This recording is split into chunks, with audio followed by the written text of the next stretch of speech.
बहुत बहुत स्वागत है आपका। Thank you very much for coming to the session. तो आज की प्रैक्टिस हम शुरू करते हैं। देखिए, बहुत ही इंपॉर्टेंट सेंटेंसेस हैं जो एवरीडे कॉन्वर्सेशन में बहुत इस्तेमाल होते हैं, लेकिन वो अपने ही तरीके से इंग्लिश में बोले जाते हैं। तो उनके स्ट्रक्चर को हम यहाँ पे समझेंगे। I will be sharing my screen with you. Screen में आपके साथ में शेयर कर देता हूँ।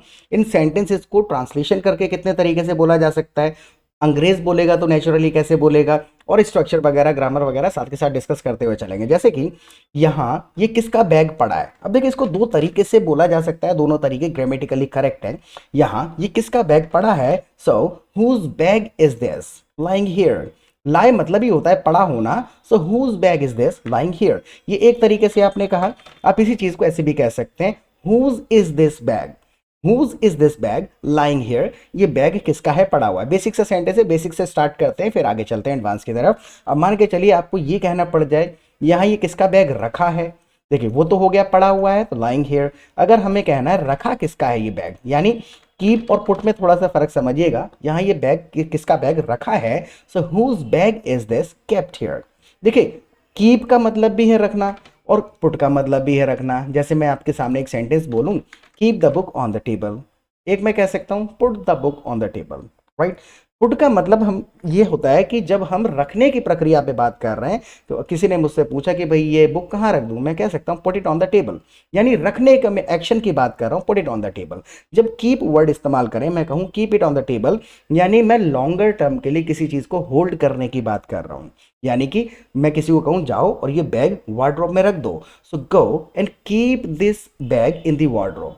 कीप यानी कि लॉन्गर टर्म के लिए संभाल के हिफाजत से रख दो। जैसे कई बार हम एक सेंटेंस बोलते हैं ना, keep this secret to yourself, keep this secret to yourself, यानी ये जो सीक्रेट है अपने तक ही रखना, होल्ड करना, राइट। तो कीप हम ऐसी अवस्था में इस्तेमाल करेंगे जहां पर हम किसी चीज के रखे होने की लॉन्गर टर्म की बात करेंगे, राइट। और पुट मतलब है एक्शन की, simple, put it on the table, put it on the shelf, put it on the bed, रख दो, ये डाल दो, कुल मिला के, राइट। सो शायद उस लड़की का है, जैसे किसी ने कहा whose bag is this kept here, यहाँ पर किसका बैग है जो रखा हुआ है। अब देखिए, उस लड़की का, शायद उस लड़की का है, दो तरीके से कहेंगे, मे बी इट्स हर्स।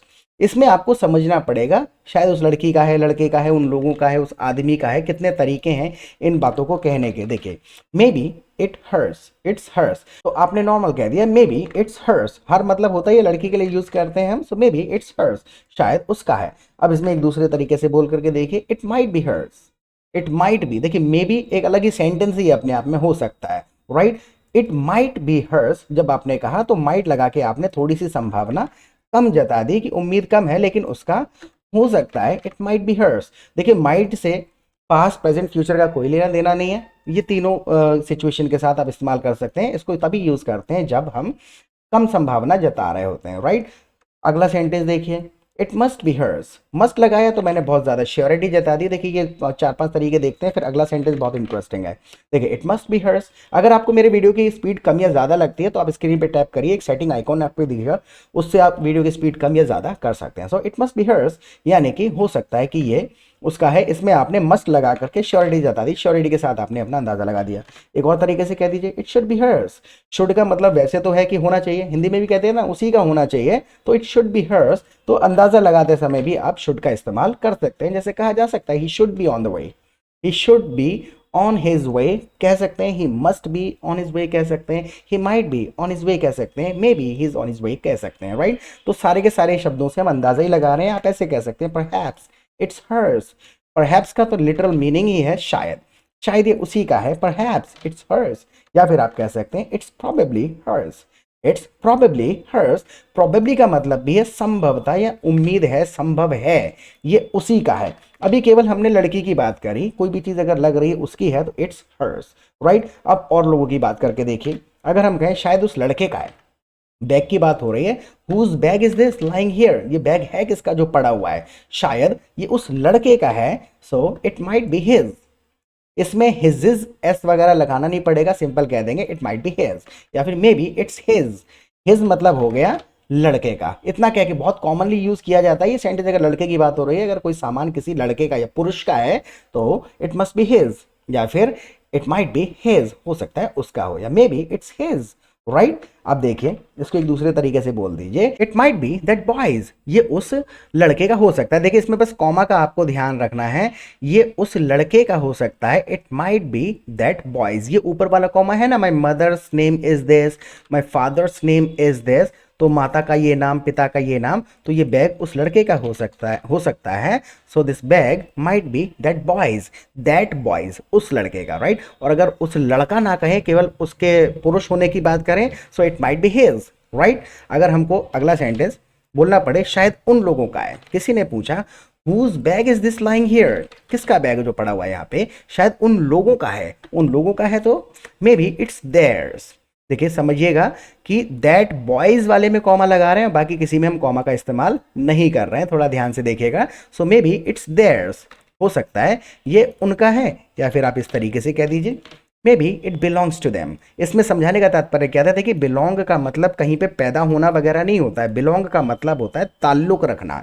जब हम कभी अपना प्लेस बताते हैं, I belong to Uttar Pradesh, I belong to Delhi, तो यानी कि मैं उस जगह से ताल्लुक रखता हूँ। तो ताल्लुक कोई भी रख सकता है, जैसे कि मैं आम आदमी पार्टी से बिलोंग करता हूँ, तो कहा जा सकता है आई बिलोंग टू आम आदमी पार्टी। मैंने सिर्फ कह दिया, मैं ज़्यादा, मेरे को इलेक्शन से कोई लेना देना नहीं है।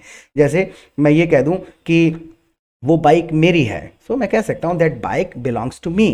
Getting my point. तो ताल्लुक रखना, कनेक्शन होने के लिए बिलोंग का इस्तेमाल किया जाता है। और जो भी चीज़ बिलोंग करती है वो टू करती है, फ्रॉम कभी नहीं करती है, राइट। जैसे मैं कभी ये नहीं कह सकता कि आई बिलोंग फ्रॉम दिल्ली, हमेशा आई बिलोंग टू दिल्ली, यानी मैं ताल्लुक रखता हूँ उस चीज़ से, right. So maybe it belongs to them, शायद उन लोगों का है या उनसे ताल्लुक रखता है, या फिर मे बी इट्स देयर्स, हो सकता है ये उन लोगों का है, राइट। अगला है शायद उस आदमी का है, उसी के बेसिस पे बनेगा जो अभी हमने लड़के के बेसिस पे बनाया था, राइट।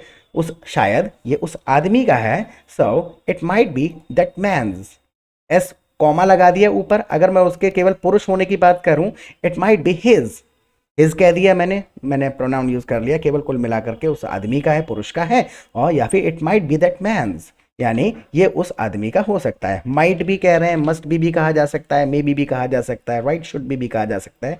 ऊपर आपने समझ ही लिया है, सब अंदाजा लगाने के लिए यूज कर रहे हैं। So it might be that man's, उस आदमी का हो सकता है। क्या चीज? दिस बैग लाइंग हियर, जो पड़ा हुआ है यहाँ। शायद उन बच्चों का है। अगर हम बच्चों की बात करें, शायद उन बच्चों का है, तो किस तरीके से बताएंगे?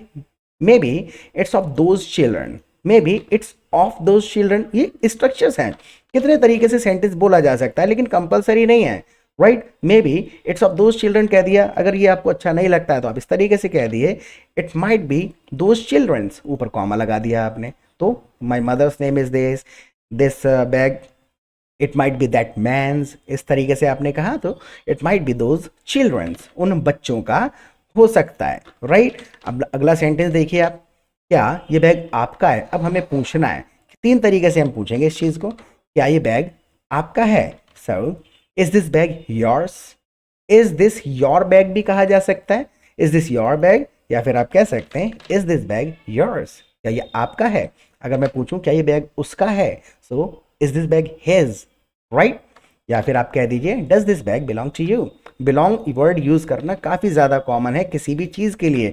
एक अक्सर हम कहते भी हैं पिक अप योर बिलोंगिंग्स, यानी कैरी योर बिलोंगिंग्स, यानी जो भी चीज आपका सामान है आपसे कनेक्टेड, वो बिलोंगिंग्स हैं आपके। So does this bag belong to you, क्या ये बैग आपका है? या फिर आप कह दीजिए इज दिस योर बैग, ये अभी हमने कहा, लेकिन सबसे ज्यादा कॉमन ये यूज होने वाला जो स्ट्रक्चर है वो यही है, is this bag yours, is this mobile yours, is this car yours, क्या ये चीज आपकी है, राइट।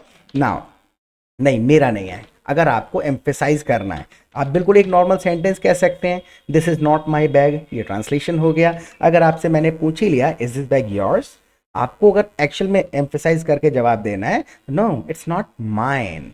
माइन का मतलब होता है मेरा, नो इट्स नॉट माइन। आप कह सकते हैं no this is not my bag, इस तरीके से कह दिया। या फिर इट्स नॉट माइन, ये मेरा नहीं है, वह मेरा बहुत पुराना दोस्त है। अब देखिए यहाँ से थोड़ा कुछ बड़े बड़े सेंटेंसेस हैं, बहुत बड़े नहीं हैं, लेकिन स्ट्रक्चर्स समझने हैं, राइट। एक चीज़ और है, अगर आप हमारे चैनल पे पहली बार आए तो प्लीज़ चैनल को सब्सक्राइब कर लीजिएगा। और दूसरा, 1 मिनट लूंगा आपका, स्किप मत करिएगा इस पार्ट को। आप हमारी लाइव क्लासेस भी अटेंड कर सकते हैं। लाइव क्लासेस में सबसे पहले हम आपको अपने प्रैक्टिस ग्रुप में ज्वाइन कर लेंगे, जहाँ पे आप दूसरे पार्टिसिपेंट्स के साथ पूरा दिन प्रैक्टिस कर सकते हैं, ग्रुप चैट कर सकते हैं, इंडिविजुअली किसी से बात कर सकते हैं, फ़ोन पे बात करेंगे, प्रैक्टिस करेंगे, आपकी खुद से सेंटेंसेस बोलने की आदत पड़ जाएगी, राइट। सारा गेम एटमॉस्फेयर का है, वो यहाँ पे आपको एटमॉस्फेयर मिल जाएगा 24/7। उसके अलावा शाम को फिर हमारी लाइव क्लासेस होती हैं, तो वहाँ पर भी we simply come together every evening and we discuss some complicated grammatical rules and sentence structures for 2 hours. 2 घंटे डिस्कशन करते हैं, सेंटेंसेस का ग्रामर समझते हैं। किसी ने कोई सेंटेंस सुना है, ग्रामर समझ नहीं आ रही, किसी ने कोई सेंटेंस फॉर्म किया है, समझ नहीं आ रहा सही रहेगा गलत रहेगा, या फिर जो इंटेंडेड मीनिंग है, जो मैसेज है, उसको पहुंचाने के लिए सेंटेंस को किस तरीके से स्ट्रक्चर करना है, इस प्रकार के डिस्कशन में जब आप बैठेंगे, 15 दिन बहुत हैं ग्रामर और स्ट्रक्चर्स समझने के लिए। 300 करीबन स्ट्रक्चर मास्टर करने हैं आपको सिचुएशन के हिसाब से। वो आपने मास्टर कर लिया तो समझ लीजिए कोई भी बात आप एग्जैक्टली इंग्लिश में बोल पाएंगे, राइट। तो 15-20 दिन बहुत हैं। उसके बाद में फिर ये है कि प्रैक्टिस करने के लिए एटमॉस्फेयर मिल जाएगा, फ्रेंड्स मिल जाएंगे, प्रैक्टिस पार्टनर्स मिल जाएंगे। जब चाहें जितनी चाहें प्रैक्टिस करिए उनके साथ, क्योंकि हमारी तरफ से कोई इसकी वैलिडिटी नहीं है, लाइफ टाइम सपोर्ट है। जब तक आप फ्लुएंट नहीं हो जाते इंग्लिश में, तब तक अनलिमिटेड आप हमारी क्लासेस अटेंड कर सकते हैं, ग्रुप में प्रैक्टिस कर सकते हैं, राइट। एक बार छोटा सा आपको रजिस्ट्रेशन अमाउंट पे करना है, कोई मंथली फीस हमारी तरफ से दोबारा नहीं देनी है, राइट। सो मोस्ट वेलकम है, लाइव क्लासेस में आएगा। And let's get back to it now कि वो मेरा बहुत पुराना दोस्त है, so he is my very old friend. एक बेसिक तरीका हुआ, he is my very old friend, इस तरीके से आपने कह दिया, या फिर आप कहिए he is a very old friend of mine, वो मेरा बहुत पुराना दोस्त है। He is a very old friend of mine, यानी मेरा बहुत पुराना दोस्त है, राइट। एक और चीज बोल करके देखिए, अपनी मम्मी से पूछो क्या वो हमें पिकनिक पर जाने देंगी। अपनी मम्मी से पूछो क्या वो हमको पिकनिक पर जाने देंगी। देखिए ट्रांसलेशन भी किया जा सकता है, आप कहिए नॉर्मल, आस्क योर मॉम, अपनी मम्मी से पूछो if she would allow us to go for picnic.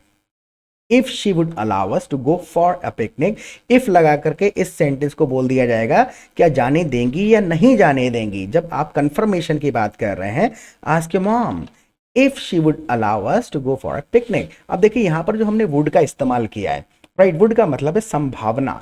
आप श्योरिटी के साथ भी कह सकते हैं आस्क योर मॉम, अपनी मम्मी से पूछो if she will allow us to go for a picnic.